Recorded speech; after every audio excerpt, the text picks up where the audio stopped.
السلام علیکم ورحمۃ اللہ وبرکاتہ. اعوذ باللہ من الشیطان الرجیم. بسم اللہ الرحمن الرحیم.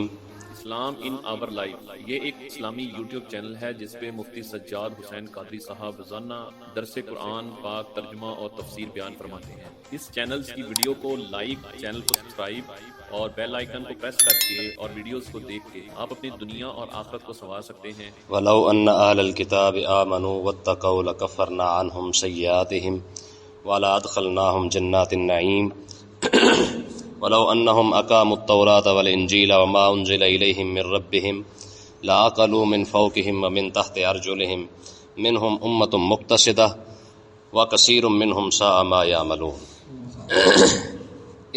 ان دو آیتوں کے اندر اللہ تبارک و تعالی نے یہودیوں کو، خطاب تو یہودیوں کو ہے لیکن حکم سب کے لیے ہے. بعض اوقات ہوتا ہے ایسے ہے کہ بندہ بات تو کسی ایک سے کر رہا ہوتا ہے لیکن سمجھا سب کو رہا ہوتا ہے. تو یہ بھی قرآن کا ایک طریقہ ہے کہ بات کسی سے کی جاتی ہے لیکن حکم سب کے لیے ہوتا ہے. یہاں پہ اللہ تبارک و تعالی نے یہودیوں کو خطاب کیا ہے. حکم کیا ہے؟ عام ہے. تو فرمایا کہ اگر یہودی یہ دو چار کام کر لیتے تو اللہ تعالیٰ دنیا کے اندر ان کو رزق بھی وافر دے دیتا اور آخرت میں انہیں جنت بھی عطا فرما دیتا. تو اس کا مطلب یہ ہے کہ انہوں نے تو نہیں کیا لیکن امت مسلمہ کے لیے یہ بہترین اللہ تبارک و تعالیٰ نے یہاں پہ ان دو آیتوں کے اندر حال بیان فرمایا ہے. فرمایا جسے دنیا اور آخرت دونوں چاہیے ان دو آیتوں پر عمل کر لے اللہ تعالیٰ دنیا بھی عطا فرما دے گا، آخرت بھی عطا فرما دے گا. دیکھیں خواہش تو سب کی ہے نا کہ دنیا بھی اچھی ہو جائے اور آخرت بھی، صرف خواہش ہے. تو اللہ تبارک و تعالی نے اس خواہش کو پورا کرنے کا یہاں پہ حل بیان فرمایا ہے. فرمایا جو بندہ یہ چاہتا ہے کہ اسے دنیا کے اندر پیسہ بھی ٹھیک ٹھاک مل جائے اور ساتھ پیسے کے ساتھ ساتھ اسے آخرت بھی مل جائے تو وہ یہ دو تین کام کر لے تو اللہ تبارک و تعالی دنیا بھی عطا فرما دے گا، آخرت بھی عطا فرما دے گا. تو اللہ تبارک و تعالی نے ارشاد فرمایا وَلَوْ أَنَّ أَهْلَ الْكِتَابِ آمَنُوا. فرمایا اگر اہل کتاب ایمان لے آتے، اگر اہل کتاب ایمان لاتے، ٹھیک ہے، سب نبیوں کو مان جاتے، یہ اپنی جو ہے وہ نہ کرتے جو انہوں نے لوچ تل دیا تھا جی ہم نے فلانے کو ماننا ہے اور فلانے کو نہیں ماننا، اگر یہ نہ کرتے سب انبیاء کو مان جاتے، ٹھیک ہے، اور دوسرا کام کیا کرتے؟ فرمایا وَاتَّقَوْا، پھر ایمان لانے کے بعد تقوی اختیار کر لیتے. تقوی کا مطلب کیا تھا کہ گناہ ہو جائے تو پھر کیا کرے؟ ساتھ ہی نیکی کر لے. توبہ تو ہے نا کہ مالک میں آج کے بعد بالکل کروں گا ہی نہیں گناہ، یہ تو بڑی بات ہے، ٹھیک ہے. لیکن تقوی کا معیار یہ ہے کہ اگر بندہ گناہ کر لے تو گناہ کے ساتھ ہی کیا کرے؟ نیکی کر لے. ٹھیک ہے جی. الذین ينفقون فی السراء والضراء والکاظمین الغیظ، یہ اللہ تعالیٰ نے متقین کی نشانی بیان فرمائی ہے. فرمایا متقی بندہ، جیسے میں نے پہلے آپ کو بتاتا رہتا ہوں کہ متقی کون ہے؟ والذین اذا فعلوا فاحشۃ او ظلموا انفسهم ذکروا اللہ. فرمایا متقی ہے ہی وہی جیسے گناہ ہو جائے ساتھ ہی نیکی شروع کر دیتا ہے. ٹھیک ہے، تو توبہ تو ہے ہی ہے بہرحال، لیکن گناہ کے بعد اگر فوراً ہی اللہ تعالیٰ جو ہے توفیق عطا فرمائے بندہ نیکی کر لے تو اسی کو تقویٰ کہتے ہیں. ٹھیک ہے. تو اللہ تعالیٰ نے ارشاد فرمایا کہ یہ اب ان کا آخرت کا بیان کیا جا رہا ہے کہ اہل کتاب یعنی یہودی اور عیسائی دونوں آخرت کیسے حاصل کر سکتے تھے.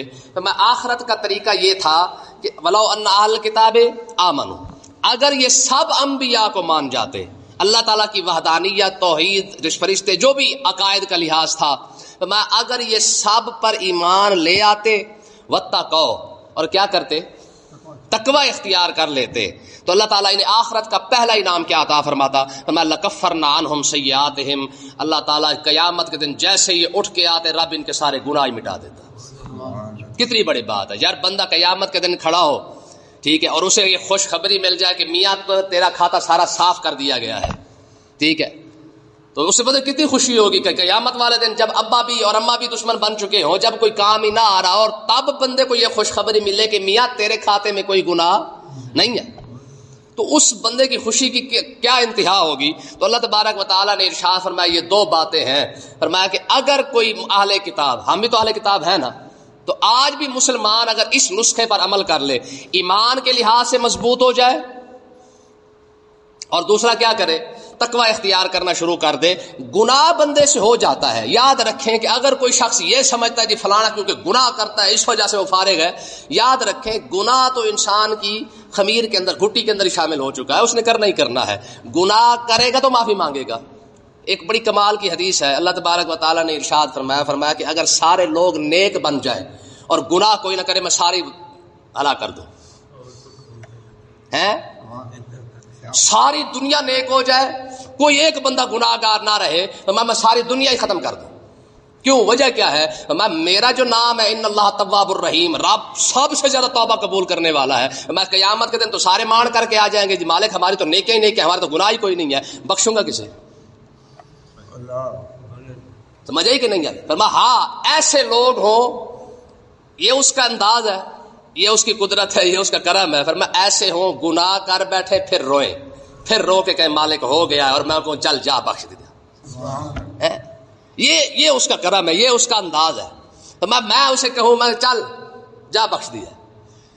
یہ گلستہ کتاب ہے فارسی کے اندر، ٹھیک ہے، تو شیخ سعدی رحمۃ اللہ علیہ نے لکھی ہے۔ اس کے شروع کے پہلے 2-3 صفحوں کے اندر جو ہے وہ آخر میں یہ حدیث پاک شیخ سعدی لائے ہیں۔ وہ کہتے ہیں جب بندہ گناہ کر لیتا ہے نا، عمر گزار دیتا ہے، تو گناہ کرنے کے بعد، عمر گزارنے کے بعد جب بندہ روتا ہے نا اللہ کی بارگاہ اقدس میں، رو پڑتا ہے، کہتا ہے مالک، پہلے بلکہ کیا ہے، وہ کہتا ہے جی پہلی بار جب کہتا ہے نا مالک مجھے بخش دے، اور میں اللہ تعالیٰ اس سے جو ہے منہ پھیر لیتا ہے، اعراض فرماتا ہے، فرمایا نہیں بخشتا۔ وہ پھر کہتا ہے مالک بخش دے، ٹھیک ہے نا، فرمایا پھر جب وہ اللہ تعالیٰ فرماتا نہیں اسے نہیں بخشنا ہے، فرماتا ہے جب بندہ رو پڑتا ہے نا کہ مالک بخش دے تیری مہربانی گناہ ہو گیا ہے، تو اللہ تعالیٰ فرمایا یا ملائکۃ قد استحییت من عبدی، فرمایا میرے فرشتوں مجھے بندے سے شرم آ رہی ہے، مجھے بندے سے حیا آ رہی ہے، شرم آ رہی ہے۔ ولیس لہ غیری یا ملائکۃ قد استحییت من عبدی، مجھے اپنے بندے سے حیا آ رہی ہے۔ اب لفظ دیکھیں، فرمایا ولیس لہ غیری، اگر میں نہیں بخشوں گا تو کس کے پاس جائے گا؟ یہ اس کا کرم ہے، یہ اس کی جو ہے وہ عادت مبارکہ ہے کہ اللہ تبارک و تعالیٰ چاہتا یہی ہے کہ کچھ ایسے ہو جو کم سے کم بیٹھ کے رویا تو کرے نا، اور رو کے مجھ سے مانگے تو پھر میں انہیں عطا فرماؤں، ٹھیک ہے۔ یہی وجہ ہے کہ اللہ تبارک و تعالیٰ کو رونے والے بندے زیادہ پسند ہیں۔ یہ ہماری قوم نے دیواروں پہ لکھا ہوتا ہے مرد کبھی روتا نہیں ہے، حالانکہ مرد روتا ہے۔ رب کو رونے والے بندے زیادہ پسند ہیں، حدیث پاک میں رونے والا بندہ رب کو زیادہ پسند ہے۔ فَلْيَضْحَكُوا قَلِيلًا وَلْيَبْكُوا كَثِيرًا، اس لیے قرآن نے فرمایا روئے زیادہ کرو، کیوں؟ کیونکہ رب کو رونے والا بندہ تو پسند ہے۔ سب سے بڑے مرد کون ہے؟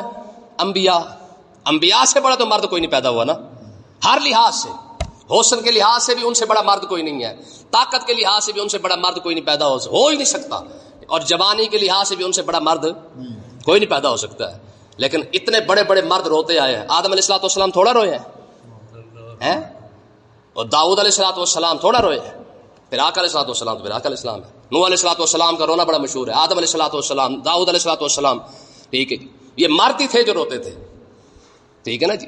جنہ تنام عشق سمانا تے رونا کم ہونا، روتا صرف وہی ہے جسے درد ہوتا ہے۔ مرد جو ہے نا، مردان کی ہے ہی وہی جس کی آنکھوں میں آنسو آ جائے، اور جس بے وقوف کی آنکھ میں آنسو ہی نہ، وہ بھی کوئی مرد ہے، سمجھیے۔ بہرحال اللہ تعالیٰ نے ارشاد فرمایا وَاتَّقَوْا لَكَفَّرْنَا عَنْهُمْ سَيِّئَاتِهِمْ، فرمایا اگر اہل کتاب یہ کام کر لیتے، کیا تقوی اختیار کرتے اور ایمان لے آتے، تو ہم کیا کرتے؟ قیامت کے دن آتا ہم سارے گناہ ان کے معاف فرما دیتے، ٹھیک ہے۔ تو آج بھی مسلمان کے لیے سنہری موقع ہے، ایک تو ایمان کے لحاظ سے کوئی کمپرومائز نہ کرے کسی لحاظ سے۔ آج ہماری قوم ایمان کے لحاظ سے کمزور ہو چکی ہے، رب کے لحاظ سے مشکوک ہو چکی ہے، قرآن کے لحاظ سے مشکوک ہو چکی ہے، فرشتوں کے لحاظ سے، قبر کے لحاظ سے۔ یہ سارے وہ عقائد ہیں جو ہمارے بچے اب سوال اٹھانے لگے، جی ایسے کیسے ہو رہا ہے، کیوں ہو رہا ہے؟ تو بھائی جب بات آ جائے نا ایمان کی، اس لحاظ سے کوئی کمپرومائز نہیں ہو سکتا، اس لحاظ سے کوئی سمجھوتا نہیں ہو سکتا۔ انہوں نے کہا بھائی اسلام پہلے ہے، باقی سارا کوئی بعد میں ہے، اسلام کے بارے میں کوئی بات نہیں ہو سکتی ہے۔ حضرت حبیب بن زید تھے نا، تابعی، دیکھیں یار ایمان کس کو کہتے ہیں۔ ایک مدعی نبوت نے جھوٹا تھا، خبیث نے، اس نے مسلمہ کذاب تھا غالباً، اس نے خبیث نے بلا کے کہا، اس نے کہا اتشہد ان محمد الرسول اللہ، تو جواب وہ یہ کہتا ہے کہ حضور اللہ کے رسول ہے؟ فرمایا قال نعم، فرمایا ہاں حضور واقعی اللہ کے رسول ہے۔ اس نے کہا اتشہد انی رسول اللہ، اور میں تو یہ گواہی دیتا ہے کہ میں اللہ کا رسول ہوں۔ کہا اللہ اسمع، کہا میں نے سنا ہی کوئی نہیں، اللہ جانے کیا بھونک رہا ہے۔ تو ایمان اس کو کہتے ہیں کہ اسلام کے خلاف کوئی بات سننی نہیں ہے، ٹھیک ہے. امام اعظم ابو حنیفہ رضی اللہ عنہ فرمایا کرتے تھے، آپ فرماتے تھے کہ اگر کوئی شخص نبوت کا دعویٰ کرے نا وہ تو کافر ہے ہی ہے. آقا علیہ السلام کے بعد اگر کوئی شخص نبوت کا دعویٰ کرے وہ تو کافر ہے، اس کے بارے میں تو کوئی ہے مسئلہ نہیں ہے. اگر کوئی شخص اس بندے سے دلیل مانگ لے وہ بھی کافر ہے. گل سمجھیے کوئی نہیں ہے. ایک شخص نے کانے نے نبوت کا دعویٰ کیا، ٹھیک ہے جی، کانا تو فارغ ہو ہی گیا. اگر کوئی شخص کانے کے بارے میں دلیل پوچھ لے، جی اگر ہاں جی اگر وہ نبی ہیں تو دلیل کیا ہے؟ فرمایا دلیل مانگنے والا کافر ہے. کیوں؟ جب حضور نے فرما دیا نا خاتم النبیین لا نبی بعدی، میرے بعد کوئی نبی ہے ہی نہیں، تجھے دلیل کی ضرورت کیوں پڑ گئی بھائی؟ تو عقل سے فارغ ہوا تو تجھے دلیل کی ضرورت پڑی ہے. ٹھیک. میں نے چھوٹی سی کتاب کے اندر ایک بڑی خوبصورت بات پڑھی تھی کہ ایک بابا نا کہاڑی لے کے چلا گیا ایک قادیانی کے پاس. اسے جا کے نا سر پہ اس کھڑا کر کے کہتا ہے ہاں بھائی تو کانے کو نبی مانتا ہے؟ اس نے کہا مانتا ہوں. اس نے کہا تیری ایسی کانے کو بھی گالی نکال وغیرہ کلاڑی کے ساتھ ساری کام کر دوں گا. اس نے کہا کانا پہ گارا تھا دلہ یہ ہے وہ ہے سارا کچھ ہے. اس نے بس اس نے کہا کہاڑی پکڑ. اس نے کہاڑی پکڑ، بڑا حیران ہو. اس نے کہا مجھ سے بات کر کے دکھا، میں اپنے نبی کے بارے میں کوئی لفظ بھی بول جاؤں تو پھر بات کرنا. نہ گل کر کے دکھا. انہوں نے کہا کانا سی نا تا کر کے کانے دے متعلق بھونکیا ہے، مجھ سے بات کر کے دکھا. نسلیں بھی واٹ کے رکھ دے تو ہمارے زبان سے ایک لفظ نہیں نکلے گا اپنے منہ نبی کے بارے میں. بات سمجھ آئی نا جی. آگے دیکھیں جی دوسرا انعام کیا ہے. فرمایا والا ادخلناہم جنات النعیم.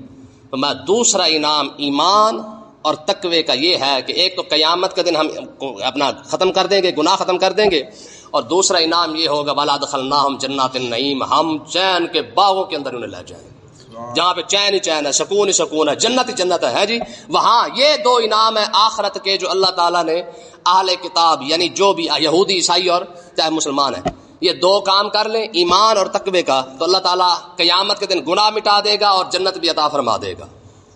اب دنیا کے اندر کیسے پیسہ کیسے مل سکتا ہے جی؟ پیسے کا نام سن کے تو ویسے پانی آ جاتا ہے منہ میں. ٹھیک ہے جی. لو جی پیسے کمانے کا اللہ تعالیٰ نے یہاں پہ نسخہ عطا فرمایا ہے. دنیا چاہیے نا، بادشاہ چاہیے، پیسہ چاہیے، کار کوٹھی چاہیے، بنگلہ چاہیے، تو کیسے ہو سکتا ہے؟ یہ بھی خطاب انہی کو ہے لیکن حکم عام، حکم سب کے لیے ہے. وَلَوْ أَنَّهُمْ أَقَامُوا التَّوْرَاةَ وَالْإِنْجِيلَ. ٹھیک ہے. یہ جو ہمارے لانتی حکمران بھونکتے ہیں نا کہ آئی ایم ایف کے بغیر گزارا نہیں ہے، تو رب نے فرمایا کہ آئی ایم ایف ہو یا ورلڈ بینک ہو یا سارے دنیا کے سارے کتے بھی اکٹھے ہو جائے نا، اگر تم سمجھتے ہو کہ ان کے بغیر گزارا نہیں، رب فرماتا ہے کہ کیسے گزارا ہو سکتا ہے. یا رب نے نسخہ عطا فرمایا. فرمایا وَلَوْ أَنَّهُمْ أَقَامُوا التَّوْرَاةَ وَالْإِنْجِيلَ. اگر یہودی اور عیسائی تورات اور انجیل کا نظام قائم کر لیتے، تورات اور انجیل کا نظام قائم کر لیتے، وما انزل الیہم من ربہم، اور جو ان کے رب کی طرف سے جو نازل کیا گیا ہے اگر اس پر عمل کر لیتے، اسے نافذ کر لیتے، تو اللہ تعالیٰ کیا کرتا؟ فرمایا لاکلوا من فوقہم ومن تحت ارجلہم. رب ان کے سروں سے بھی ان کو رزق عطا فرما دیتا، ومن تحت ارجلہم ان کے قدموں سے بھی انہیں رزق عطا فرما دیتا.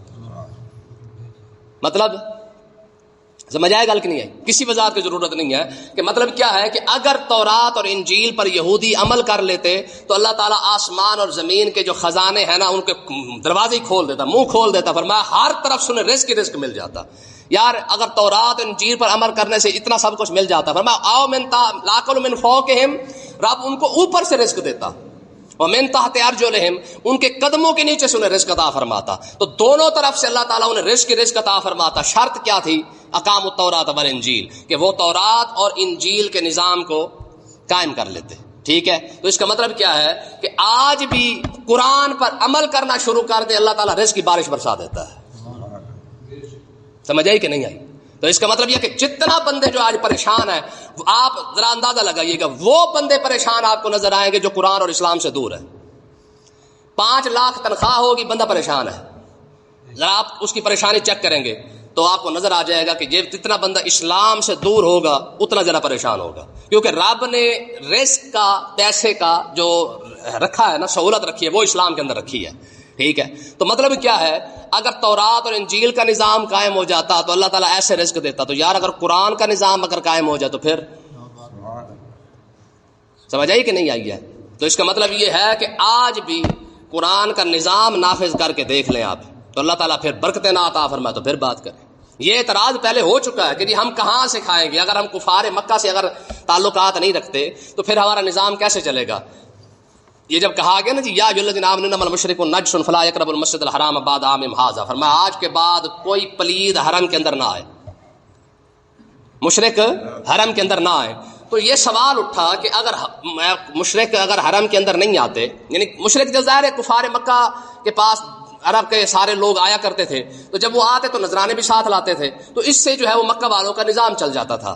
تو اب انہوں نے کہا جی اگر ہم مشرکوں کو روک دیتے ہیں، کافروں کو اگر روک دیتے ہیں کہ یہ حرم کے اندر نہ آئے، تو پھر ہمارا مکے کا جو نظام ہے یہ کیسے چلے گا؟ حاجیوں کا جو نظام ہے اس کو ہم کیسے چلائیں گے؟ نذرانے ہمارے رک جائیں گے تو پھر ہم کیا کریں گے؟ تو اللہ تبارک و تعالیٰ نے فرمایا تم اس پر صرف عمل کرو، رزق دینا یہ رب کے ذمہ ہے، نظام کیسے چلے گا یہ رب نے چلانا ہے. تو جیسے کفار کو منع کر دیا گیا، مشرکوں کو منع کر دیا گیا، اللہ تعالیٰ نے یمن والوں کو ہدایت عطا فرمائی، انہوں نے کلمہ پڑھا. یہ کفار ایک ایک اونٹ لاتے تھے، وہ 10 اونٹ لے کے آنے لگے. حقیقت یہی ہے کہ ہم لوگ اسلام سے دور ہوئے ہیں، تب سے ہم پریشان ہوئے ہیں. مگرنہ آپ دیکھیں آقا علیہ الصلوۃ والسلام نے واضح طور پر ارشاد فرمایا جو بندہ رزق کی وجہ سے پریشان ہے، پیسے کی وجہ سے پریشان ہے، فرمایا سورۃ واقعہ پڑھنا شروع کر دے گا، اللہ تعالیٰ رزق پر عطا فرما دے گا. یا جب حضور نے یہ نسخہ دیا ہے نا کہ بندہ بھوکا نہیں مرے گا، اب جو بندہ کہتا ہے جی میرے گھر کچھ نہیں ہے، فاقے ہیں، یہ ہے وہ ہے، تو آپ اندازہ کریں حضور نے تو یار اتنی گارنٹی دی ہے، فرمایا جو بندہ سورۃ واقعہ پڑھ لے وہ کبھی بھوکا. تو جو بندہ بھوک سے خودکشی کر رہا ہے وہ اسلام سے دور ہے تو کر رہا ہے، وگرنہ اگر حضور کے اسی فرمان پہ عمل کر لیتا تو کبھی بھوکا نہ مرتا، رب رزق کہیں سے دے دیتا. اچھا دوسری بات دیکھیں، ایک شخص حضور کی بارگاہ اقدس میں حاضر ہوا اور اس نے یہی رونا رویا، انہوں نے کہا یا رسول اللہ بھوکے مر گیا. حضور نے فرمایا تو فرشتوں والی تسبیح کیوں نہیں پڑھتا؟ فرشتوں والی ایپ پیسے کمان کا نسخہ نہیں.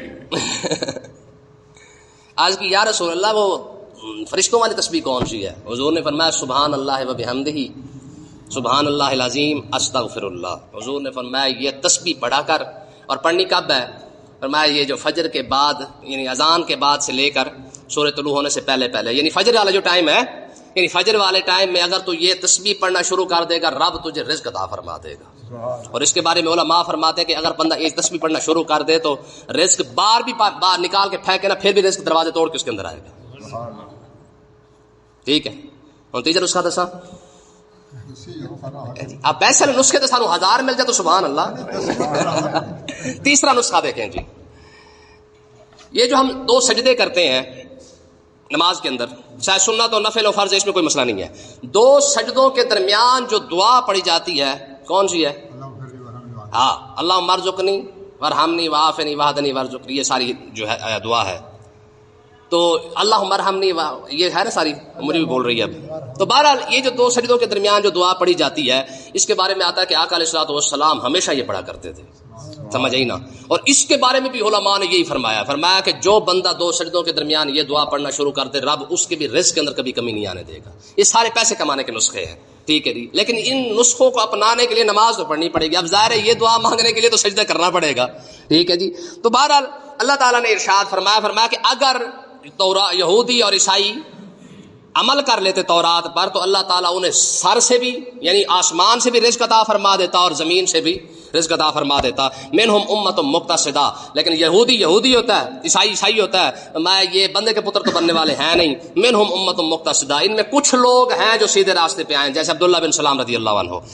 لیکن اکثر وَكَثِيرٌ مِّنْهُمْ سَاءَ مَا يَعْمَلُونَ، اکثر تو برا کام ہی کرتے ہیں، اکثر نے چنگے کام نہیں کرنے ہیں. تو بہرحال یہ اللہ تبارک و تعالیٰ نے جو بندہ رزق کی وجہ سے پریشان ہے، آج کا درس سن لے، اللہ تعالیٰ رزق انشاءاللہ برکت عطا فرما دے گا، پر شرط یہ ہے کہ یہ نسخے اپنائے صحیح.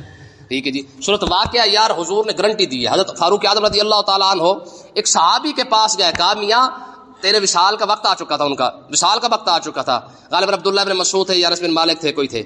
تو ان کے پاس گیا تو فاروق اعظم نے فرمایا آپ کے وصال کا وقت آنے لگا ہے تو میں نا آپ کے بچوں کا وظیفہ لگا دیتا ہوں. تو انہوں نے منع کر دیا. انہوں نے کہا فاروق اعظم کو کہا امیر المومنین ہمارا وظیفہ لگانے کی ضرورت نہیں ہے، میرے بچوں کی فکر نہ کریں. انہوں نے کہا پھر کیسے گزارا ہوگا؟ کہا آپ کو پتہ نہیں ہے جب سرکار نے سورۃ واقعہ ہمیں تعلیم دی ہے تو حضور نے ساتھ یہ بھی فرمایا تھا کہ اپنے بچوں کو سورۃ واقعہ یاد کروایا کرو، رب بھوکا نہیں مارے گا. میں نے اپنے بچوں کو سورۃ واقعہ یاد کروا دی ہے. یار 3 رکوع سارے ہیں، اگر وہ نہیں پڑھ سکتا تو یہ سبحان اللہ ہے بحمدی والی تسبیح کتنی بڑی ہے، غالباً 5 منٹ بھی نہیں لگتے ہیں. اگر یہ نہیں کر سکتے تو اللہ مرزقنی والا کر لیں. ٹھیک ہے جی، حالانکہ وہ 4 لفظ ہیں سارے. تو یہ سارے وہ چیزیں ہیں، اگر کوئی بھی بندہ یار ان چیزوں کی طرف آ جائے تو رب رزق کے اندر کمی نہیں آنے دے گا. یہ آپ تجربہ کر کے دیکھ لیں، رزق کی وجہ سے صرف وہی بندے پریشان ہیں جو اسلام سے دور ہے. ٹھیک ہے، مجھے ایک بندے نے کہا، میں نے کہا جی ہر 25-26 کو تنخواہ ختم ہو جاتی ہے. میں نے کہا وجہ؟ کہہ رہے جی وجہ نے سارا کچھ چھڈو تو پتہ کوئی نہیں لگا پی میں پیسے ختم ہو جاندے نے. میری 1,26,000 تنخواہ ہے، اور یہ اب کی بات نہیں ہے، یہ غالباً 2004-05 کی بات ہے. ٹھیک ہے، اس وقت یعنی 1.25 لاکھ روپے اس کی تنخواہ تھی. تو وہ اس وقت کہا جی ہر سال ختم ہو جاتے ہیں. یہ تو ویسے یہ نسخہ بھی سمجھ آ گیا کہ مولوی نے پیسے ختم کیوں نہیں ہوتے ہیں جی. ہاں یہ رزق، یہ حقیقت ہے. لوگ مولوی پر سوال اٹھاتے ہیں نا جی جی یہ بڑے خوشحال ہیں، اور حقیقت بھی یہی ہے کہ آج بھی اس دور کے اندر بھی آپ دیکھ لیں یار، ہر جو محکمہ سارے جو ہے وہ احتجاج بھی کر رہے ہیں، سارا کچھ کر رہے ہیں. اس وقت بھی مزدور سے بھی کم تنخواہ علماء کی ہے، مزدور سے کم سیلری جو ہے وہ اماموں کی ہے، لیکن اس کے باوجود بھی آج بھی وہ خوشحال ہیں. آپ ریسرچ کر کے دیکھ لیں. وجہ کیا ہے کہ یار ساری دہاڑی اس کے گھر کی خدمت کرنی ہے، پھر بھی بندہ کسی اور کے در پہ جا کے مانگے ہے جی، یہ نہیں ہو سکتا ہے. علماء، ہمارے علماء، میرے ایک دوست ہیں، میں ان کے پاس بیٹھا تھا، انہوں نے بڑی خوبصورت بات کی.